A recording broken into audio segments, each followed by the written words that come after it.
What if I told you the next World War won't start in Washington, Moscow, or Beijing, but in the skies over Tel Aviv and the deserts of Iran? Right now, Chinese planes are vanishing from radar. Iranian missiles are piercing Israeli defenses. Hospitals are being hit. And the world's most powerful leaders are playing a deadly game of silence and secrets. This isn't just another Middle East skirmish. This could be the spark that sets the globe on fire. And the most shocking part? No one is talking about what's really going on behind the scenes. Until now. The world is holding its breath as the conflict between Israel and Iran rapidly escalates, dragging global powers into a confrontation that could reshape the Middle East forever. Just this morning, chaos erupted when an Iranian missile slammed into a university campus in southern Israel just after 7 a.m. The explosion sent shockwaves, literally and politically, through the region. Panic spread through the hallways, debris rained from the ceiling, and emergency sirens screamed through the chaos. Israeli Prime Minister Benjamin Netanyahu didn't mince words. He blamed what he called terrorist tyrants for the attack, accusing Iran of intentionally targeting civilians and hospitals in a ruthless campaign. Meanwhile, former U.S. President Donald Trump made a cryptic announcement that's sending chills through diplomatic circles. Asked whether he supports Israeli strikes on Iran, Trump grinned and said, "You don't know. I may do it. I may not. Nobody knows what I'm going to do." It's the kind of unpredictable rhetoric that could signal anything from diplomatic posturing to actual war planning. But behind all this public chaos, there's a quieter, more dangerous shadow war playing out. And it involves none other than China. Over the past several days, multiple Chinese cargo planes have taken off, officially bound for Europe. But something strange happens. These aircraft fly across northern China, pass through Urumqi, enter Pakistani and Turkmenistani airspace, and then they vanish. Off the radar. Gone. Every time one of these planes nears the Iranian border, it turns off its transponder, disappearing from international tracking systems. That's not normal. That's deliberate. And here's where the dots begin to connect. This isn't a one-off incident. It's a pattern, a consistent route, a consistent disappearance. And it's almost certain where those planes are really landing: Iran. So the question is, what's on board? We don't have definitive proof. But we do know one thing: if these were standard cargo flights or simple evacuations, they wouldn't be faking their destinations, and they wouldn't be cutting off tracking signals right before crossing into a conflict zone. Military analysts believe these planes could be carrying ammunition, surveillance drones, or even worse, components for long-range missile systems or nuclear materials. Why would China take such a risk? Because Iran is China's most critical energy partner in the region. And as this war escalates, Beijing has every reason to ensure that the Iranian regime survives. Something very serious is flying through those skies, and the world is just starting to wake up to it. What exactly is China sending to Iran in those unmarked planes? Honestly, we don't know. And that's what makes it terrifying. But here's what we do know. China's influence in the Middle East is starting to crumble, and Israel might be the one responsible for shattering it. Let's rewind to March 2023. That was the moment it looked like China was pulling off a diplomatic miracle. They brokered a historic peace agreement between Saudi Arabia and Iran, two longtime regional enemies. Suddenly, Beijing was being hailed as the new peacemaker of the Middle East, stepping into a role the United States had dominated for decades. Then, just months later, in July, China invited 14 Palestinian factions to Beijing to sign the so-called Beijing Declaration, a symbolic unity pact that was meant to show the world that China, not the US, was now the adult in the room. At that point, it felt like Washington had lost its grip on the region. The Middle East was shifting eastward into China's orbit. But now, everything is unraveling. With Israel striking Iranian targets and Trump's recent triumphal trip to the region, US influence is surging back, and China's strategy is in full retreat. Why? Because China bet big on Iran. To Beijing, Iran is more than just a trade partner, it's a strategic asset, a proxy power that can keep Western influence at bay. Now, Iran insists it isn't anyone's puppet. They see themselves as an independent force. But to Chinese planners, Iran is a lever, one they've fully backed, including during Iran's current aggression against Israel. And that support is backfiring. China is now caught propping up a nation that just launched missiles into Israeli cities, including hospitals. That doesn't make China look like a peace broker. It makes them look like a silent sponsor of chaos. And speaking of silent, there are two more suspicious details you need to know about those mysterious Chinese cargo flights. First, Every plane filed Luxembourg as its final destination, claiming it was heading into the heart of Europe. But not a single one of those flights actually entered European airspace. Not one. Second, these weren't ordinary planes. They were Boeing 747 freighters, the kind commonly used for military-grade shipments and often hired by governments for strategic deliveries. So again, ask yourself, why lie about the destination? Why use military freighters? Why turn off tracking signals? Whatever China is doing, it's not diplomacy anymore. It's something far darker, far riskier. And it's blowing their Middle East strategy to pieces. Now, to be fair, some have tried to downplay the significance of these mysterious Chinese cargo flights. They argue, maybe it's just evacuations. Maybe China is quietly airlifting its nationals out of Iran, just like many countries are doing. That's a plausible theory on the surface. But dig even slightly deeper, and the story doesn't hold up. Why would an evacuation flight file a fake destination Luxembourg of all places? Why would they use Boeing 747 military-grade freighters instead of standard commercial aircraft? And perhaps the most damning question, why would these planes deliberately turn off their transponders just before entering Iranian airspace? If this were just a rescue mission, China wouldn't need to hide it. They'd announce it proudly, like most governments do. But instead, they're flying in the shadows, and shadows usually mean secrets. So to understand what's really happening, we have to look beyond the skies and into the heart of China's dependence on Iran. You see, China is the world's largest energy consumer. The lights in its megacities, the machines in its factories, the smartphones on your shelves, they all run on oil and gas. And here's the key, 90% of Iran's oil and gas exports go straight to China. That's right, nearly all of it. Now, why does China get such a sweetheart deal?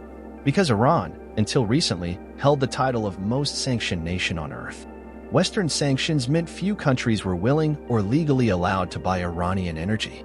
But China? They took the risk. And in return, they got deep discounts. Iran's desperation became China's opportunity. It was a mutual lifeline. Iran needed cash.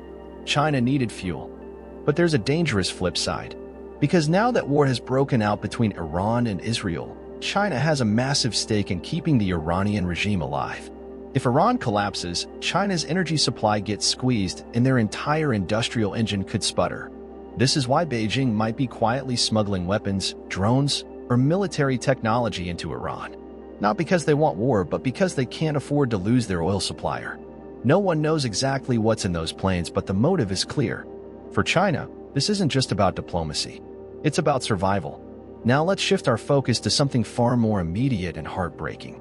This morning, just after 7 a.m., Israel woke up to one of the most devastating attacks yet. An Iranian missile struck the Soroka Medical Center, a major hospital in southern Tel Aviv. Black smoke filled the sky. The sound of the blast echoed for miles. Inside the hospital, ceilings collapsed, lights flickered, and people screamed as debris rained down through the hallways. Juma Abu Kush, a witness inside the hospital, said it plainly. Suddenly, we heard the explosion. We knew it was very close to us. Throughout the day, chaos followed. Patients were rushed out of critical care wards. Some were transferred to nearby facilities, others discharged early if their condition allowed. First responders worked frantically to clear debris and rescue the injured.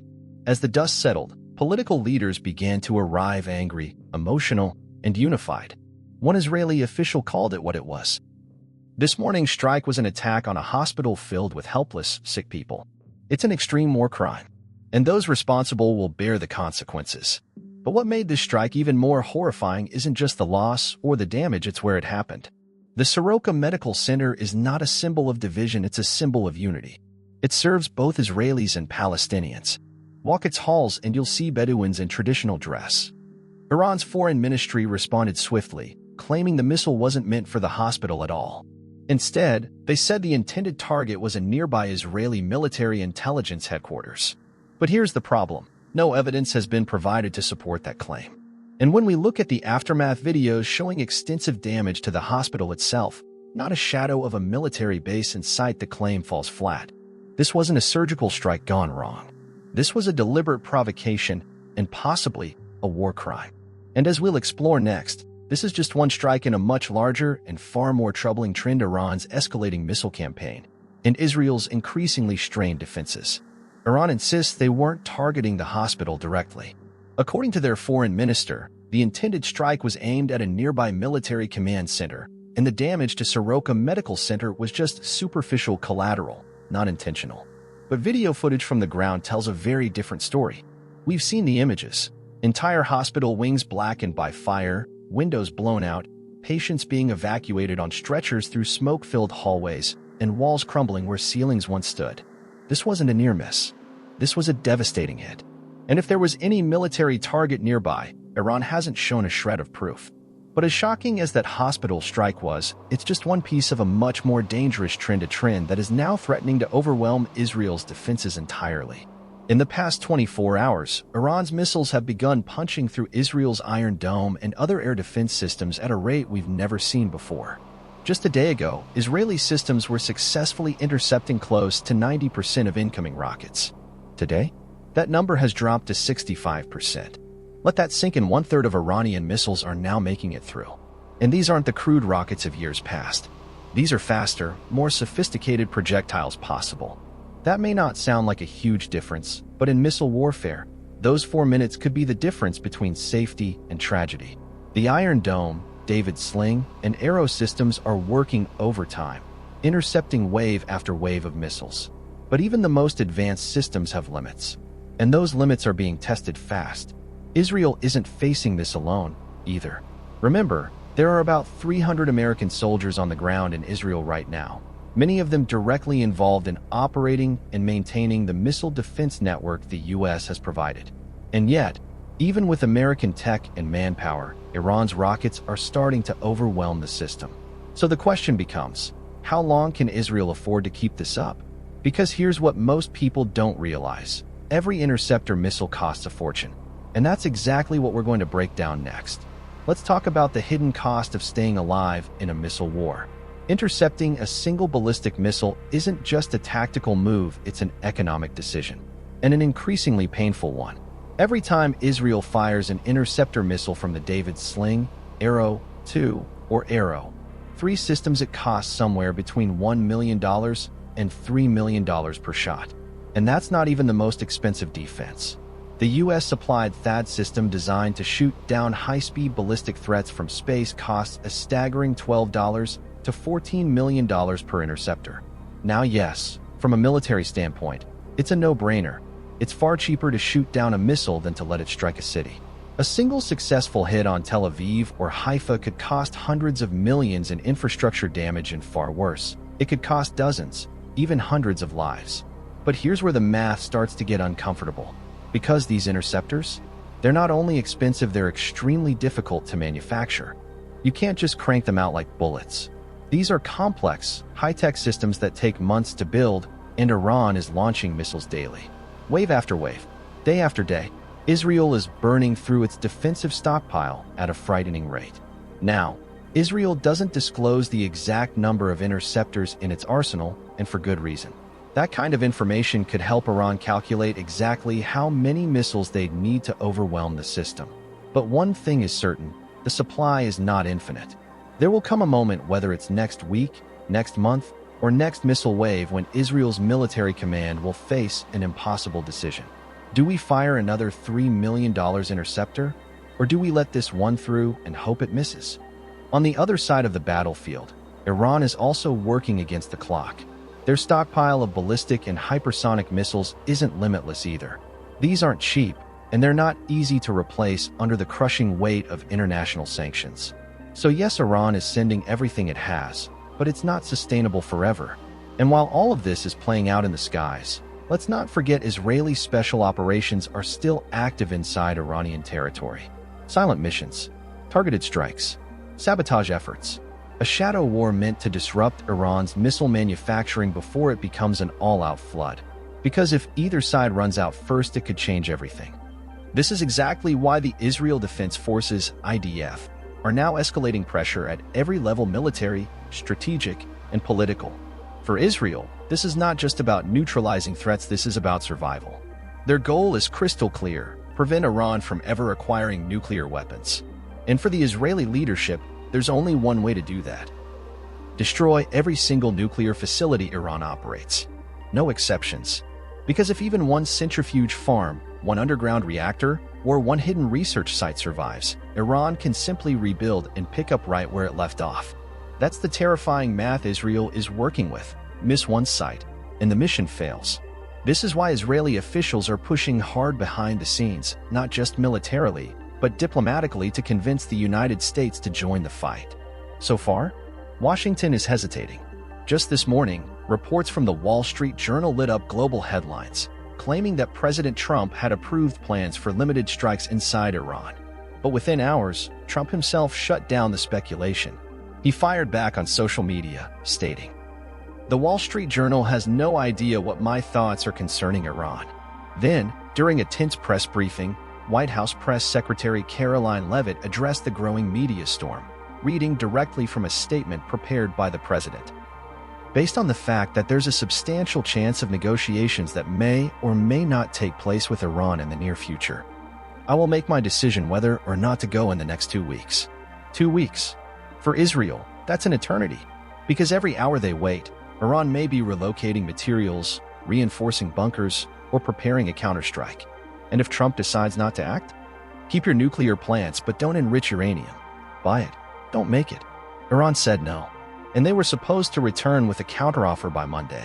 But then came Saturday. That's when Israel launched Operation Rising Lion, their boldest military campaign inside Iranian territory to date.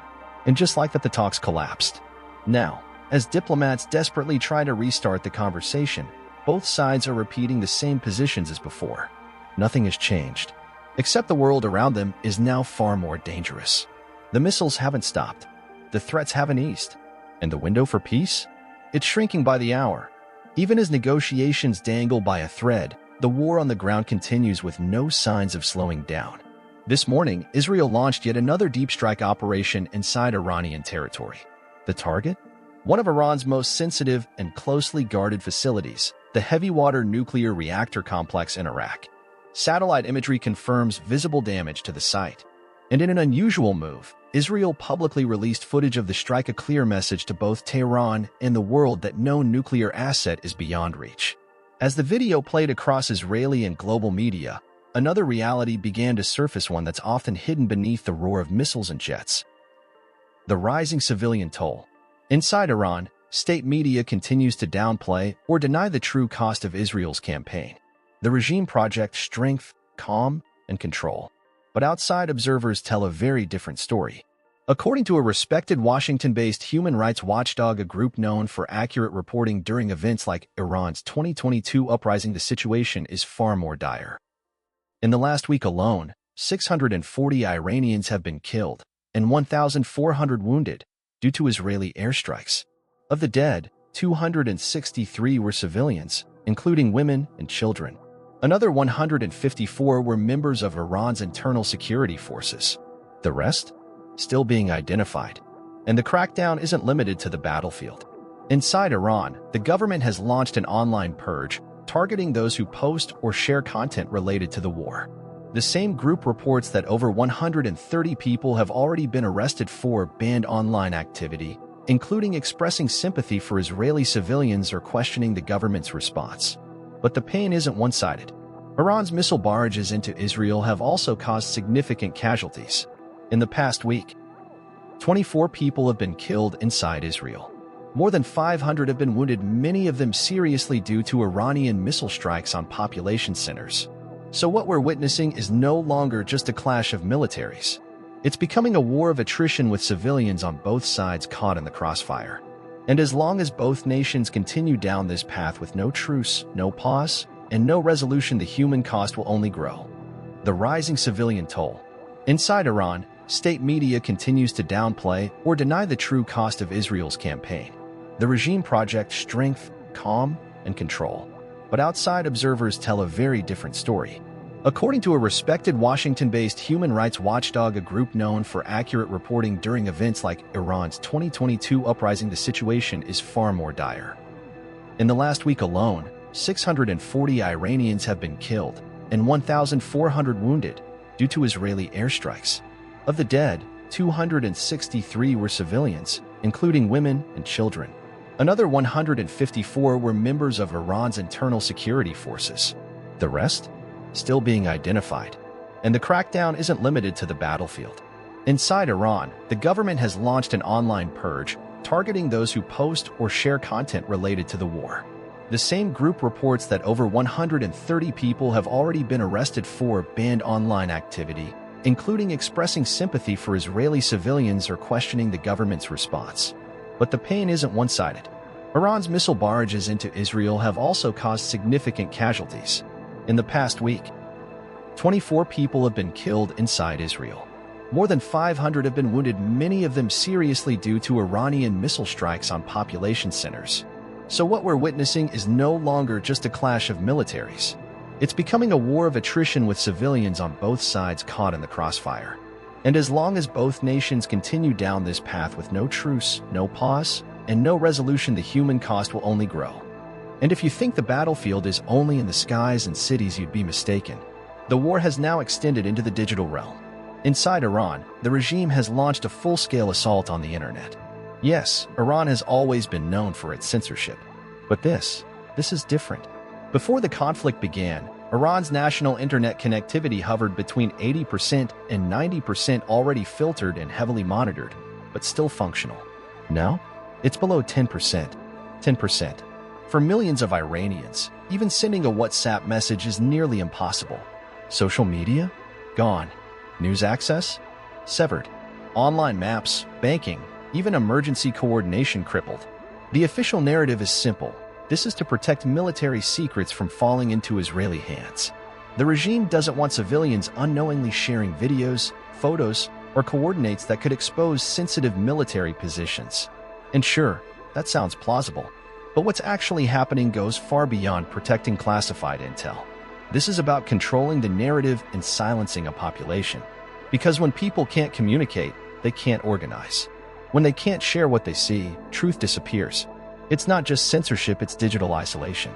And ironically, while this unfolds, Israel is following a parallel path.